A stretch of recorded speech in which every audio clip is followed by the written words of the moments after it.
Bismillah ar-Rahman ar-Rahim. Alhamdulillah wa salatu wassalamu ala Rasulullah. We continue reading from Imam Al-Ghazali's Criterion of Action, Mizan al-Amal. And we have reached the following topic: the possibility of changing one's character. بيان إمكان تغيير الخلق. Imam Al-Ghazali rahimahullah said, some of those who incline towards nihilism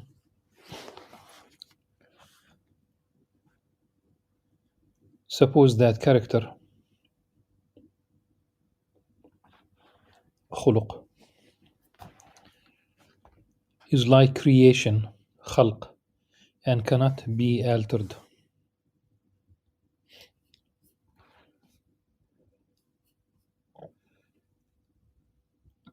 البطالة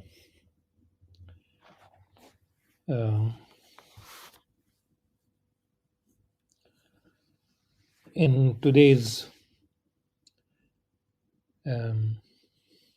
use is mostly used. I'm using batala because of the translation of batala to into nihilism. Al-batala is mostly used today in connection with unemployment, and one might say that in the context of Imam Al-Ghazali's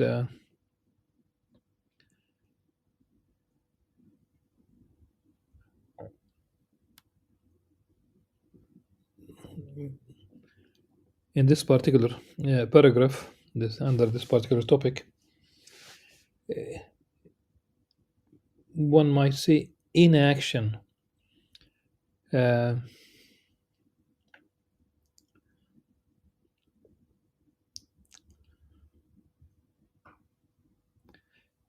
fatalism also, in the sense of everything has been decreed, there is nothing to do, it is what it is.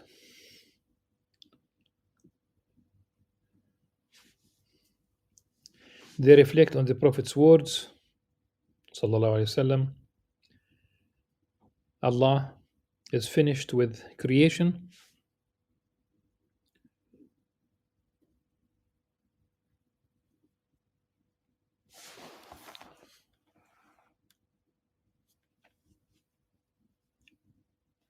of course we will talk about the whether it's a hadith, or at least the longer version of this hadith, rather. So they reflect on the Prophet's words, sallallahu alaihi wasallam, Allah is finished with creation. فرغ الله من الخلق والخلق. And take this to mean the desire to alter one's character amounts to desire to change Allah's creation. فرغ الله من الخلق, and Imam Ghazali says here والخلق, the longer version, or the longest version relevant, because there are other it seems there are other texts. فرغ, passive tense. إلى ابن آدم من أربع, so 4 issues, not only خلقا, خلق, creation and character, but also والرزق والأجل. So one might say allotment, usually it's a sustenance, it's basically what Allah subhanahu wa ta'ala, but the rizq is not only the monetary aspect, yet they overlook how he also said beautify your characters. حسنوا أخلاقكم. And there are ample traditions. Most probably, it is difficult to find only these two words. You'll find ample traditions about character, about ethics, about morality, about proper behavior.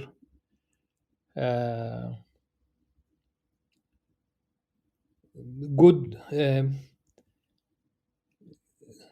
good action is good character. The result of ultimately almost equating good action with good character. البر حسن الخلق, narrated by Imam Muslim. We know that from the Quran, Allah subhanahu wa ta'ala described the Prophet sallallahu alaihi wasallam and praised his character by saying وَإِنَّكَ لَعَلَى خُلُقٍ عَظِيمٍ. In fact, this is the utmost, the exemplary behaviors, definitely in the character of the Prophet sallallahu alaihi wasallam. I know once, many years ago, I gave a lecture at the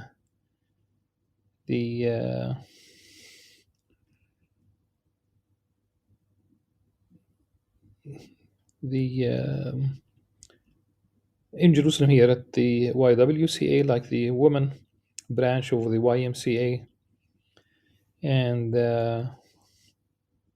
I think in that lecture, a young Christian lady asked me, why do we need the prophecy of Prophet Muhammad sallallahu alaihi wasallam? Of course, simply her question was, I mean, the context is we have Jesus Christ, peace upon him, and then why do we need anything else?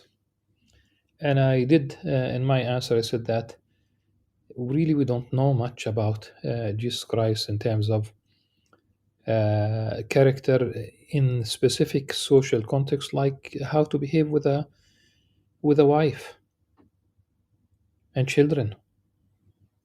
So we don't know that because it is not known thus far that he got married. And in fact, the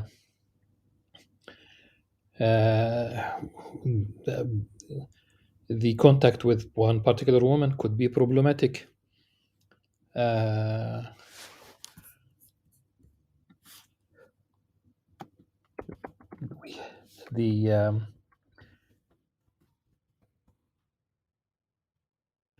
She wiped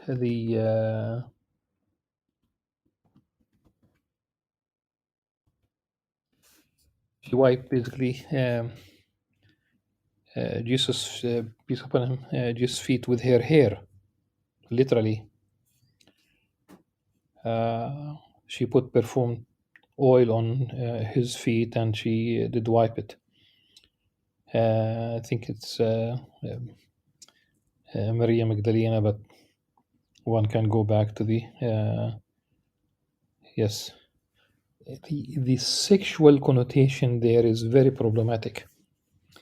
So yes, we do need I'm not saying that it took place, but I'm saying this is part of the literature, the Christian literature. We know that the prophets, the messengers they would not really, for us, this is, it's a long story, but I think the message is out there.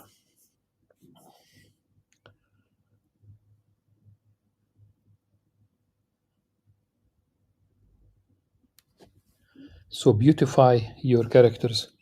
One of the traditions attributed to the Prophet ﷺ, إنما بعثت لأتمم مكارم الأخلاق,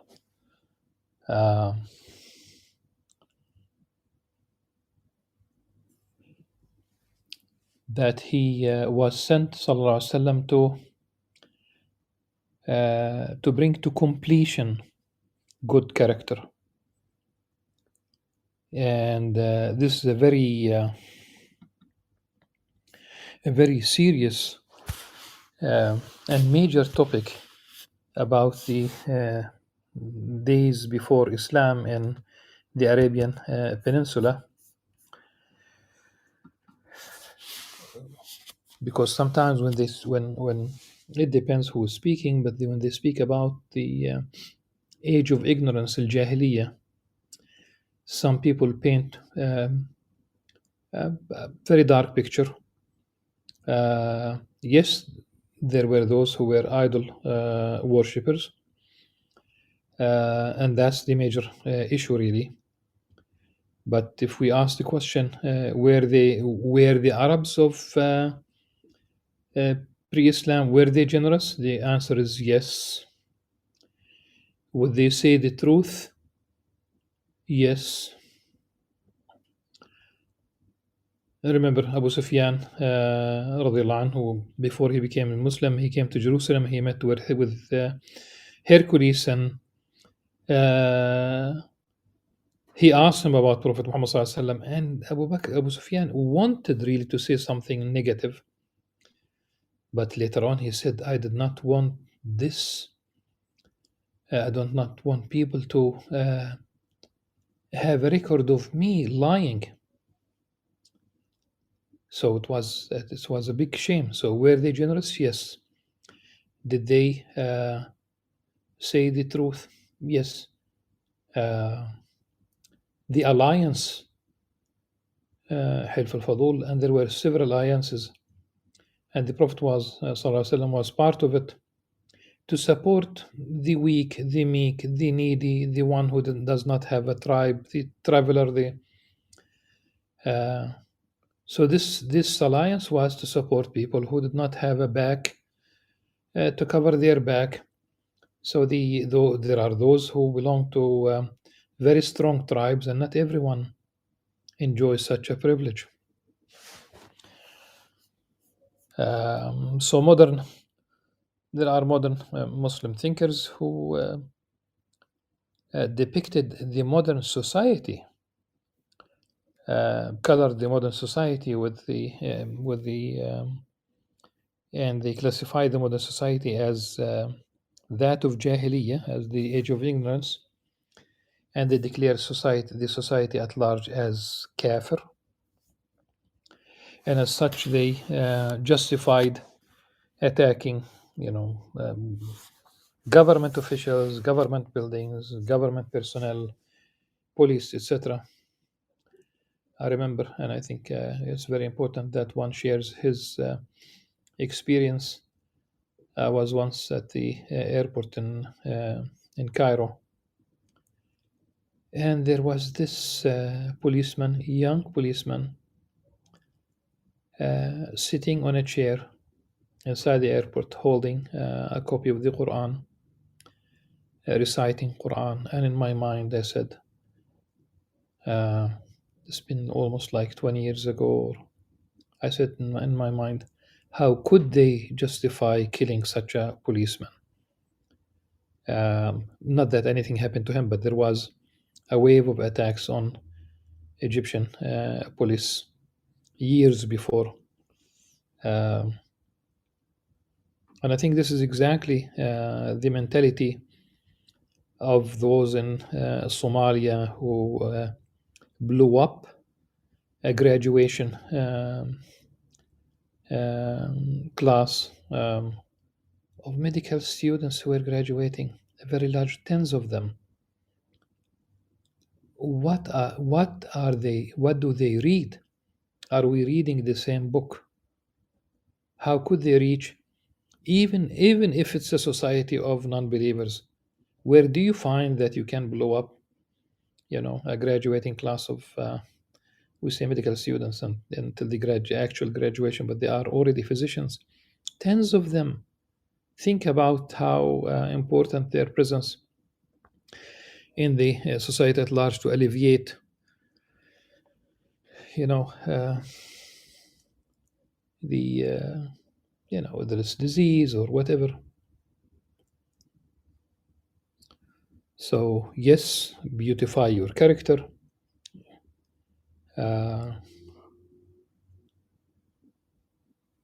And as Sayyidah Aisha anha, when she described the Prophet ﷺ, she said that كان خلق القرآن. He was the embodiment of the Quran in terms of character when she was asked about his character sallallahu alayhi wasallam. So yet they overlook how he also said beautify your characters, and he would not have enjoyed this if it were not possible. Indeed, if it were impossible, there would be no point in any kind of advice, counsel, encouragement, or warning, since all actions are the result of character, such as an object falls downwards as a result of natural gravity. One cannot deny one of these and not the other. We know very well that practically every companion who became Muslim changed character. They used to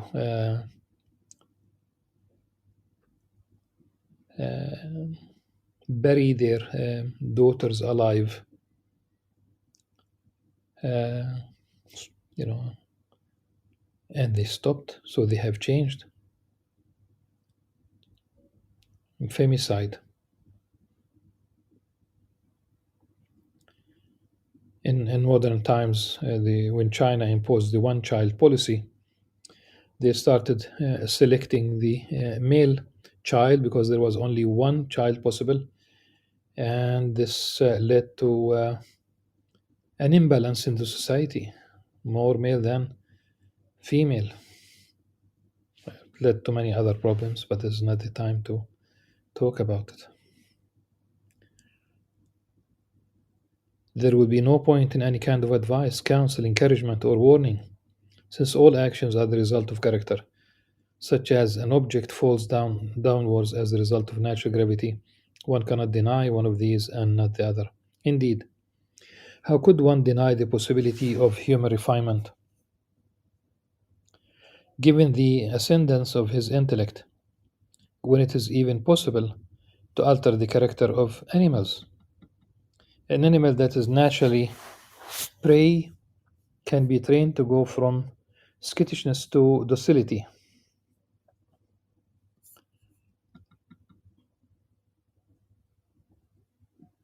A dog from voraciousness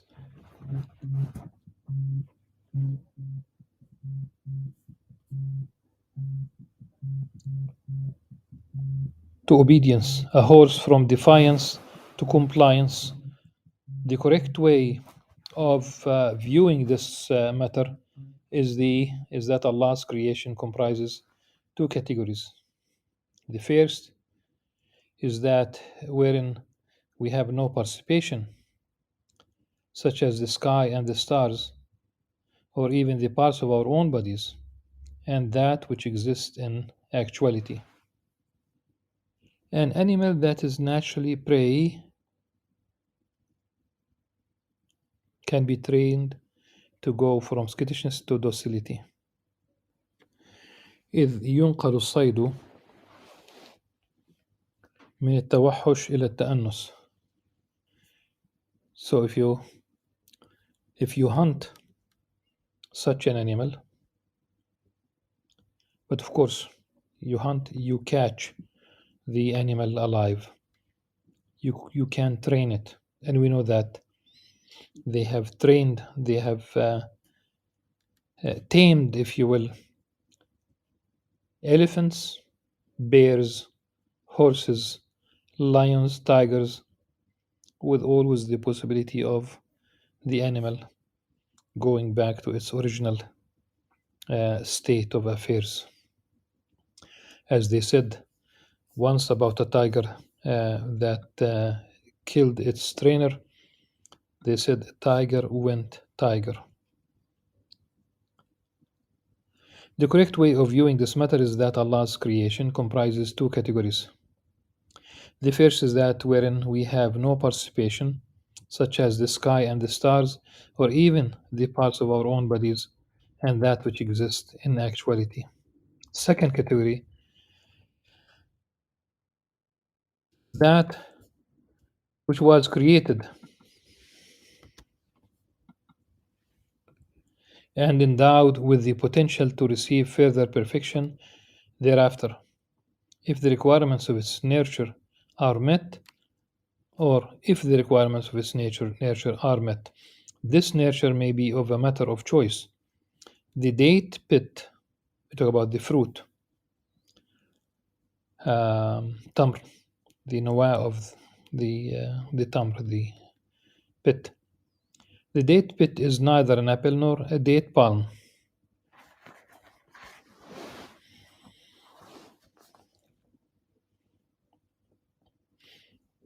but it has the potential to become a date palm by nurture, but never to become an apple. It can only become a date palm if there is a human choice to nurture it.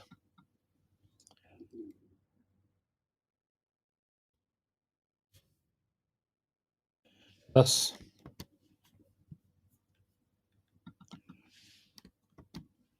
if we desire to entirely uproot irascibility and appetite from ourselves while we exist in this world, we will never be able to do so.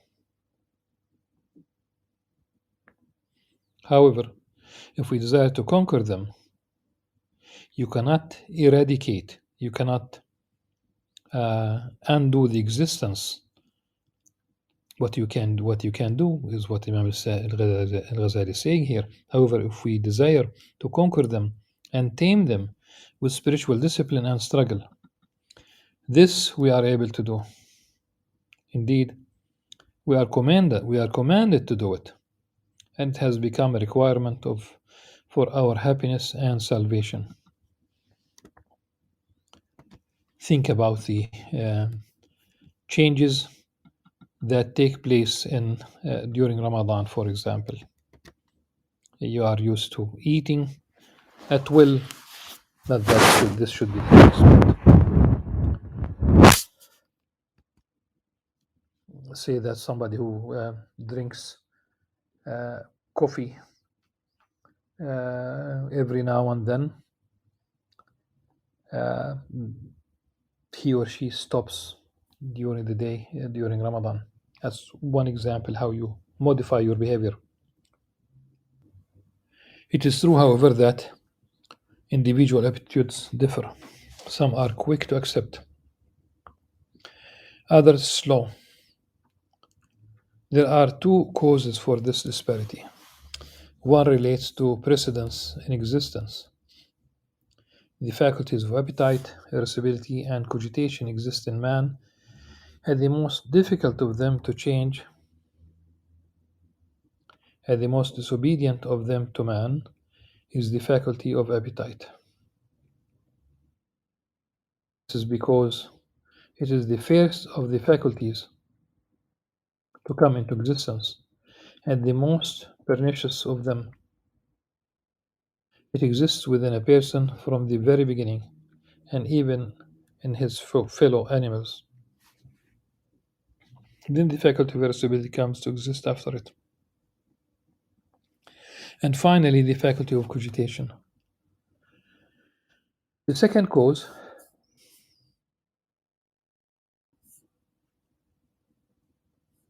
is that character is affirmed the more it is acted upon and obeyed under the belief that it is good and correct.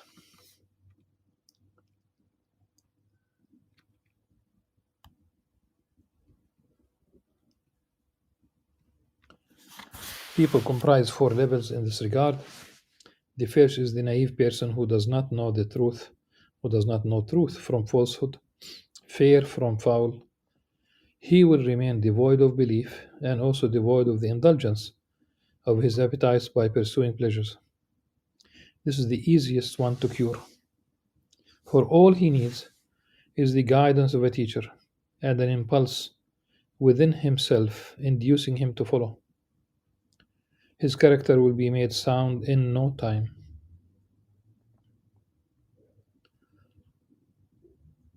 Amazing how Islam shaped people's character in an instance. But you need to make that decision. How many people entertain the idea of becoming Muslims? but they might think about, how am I going to wear this? How am I going to give up this and that? Or how am I going to face the society? How am I going to face my family? The second level is the one who recognizes that the foul thing is foul, but is unaccustomed to righteous action and has fallen under the allure of evil action, in which he engages only to satisfy his appetite, turning away from what he knows to be right. His case is more difficult than the other, for his ailment is doubled and requires two things. First, the corruption to which he has become accustomed must be uprooted. Second, his soul must be pointed in the opposite direction. In sum, he is in a position where he will respond to spiritual discipline if he sets about it with total earnestness. Third level is the one who believes that foul character traits are actually obligatory and good, and that they are true and fair, and has been raised on them. It is almost impossible to treat one such as this to cure, and only rarely could one hope that he be rectified. So compounded are the causes of his misguidance. The fourth level is the one who, in addition to being raised to believe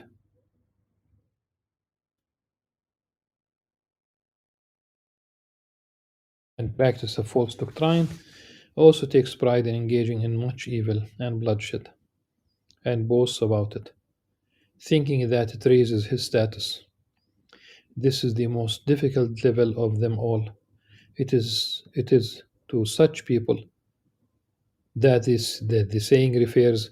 It is sheer torture to train a wolf to behave, or to wash black haircloth to turn it white.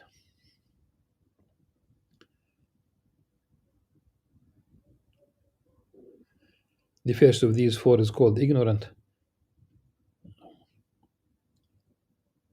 for the ignorant education. Second is ignorant and astray. You need to, in a sense, demolish and rebuild. The third is ignorant, astray, and iniquitous. And the fourth is ignorant, astray, iniquitous, and evil. The, the point in what Imam Al-Ghazali said, that it is still possible, as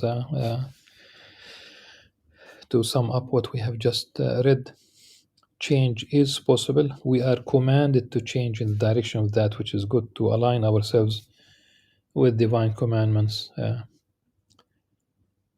to understand things for what they are, the reality of this life, and to that our belief in the hereafter should shape our behavior. It is doable, and we should attempt to do so. And teachers could help us train, could help us tame the shrew within us. Suffice it for today. We have completed this topic, the possibility of changing character. Tomorrow, inshallah, we'll deal with an outline of how to change character traits and resist caprice. بيان الطريق الجملي في تغيير الأخلاق ومعالجة الهوى. Until then, inshallah, سبحانك اللهم وبحمدك نشهد أن لا نستغفرك ونتوب إليك. والسلام عليكم ورحمة الله وبركاته.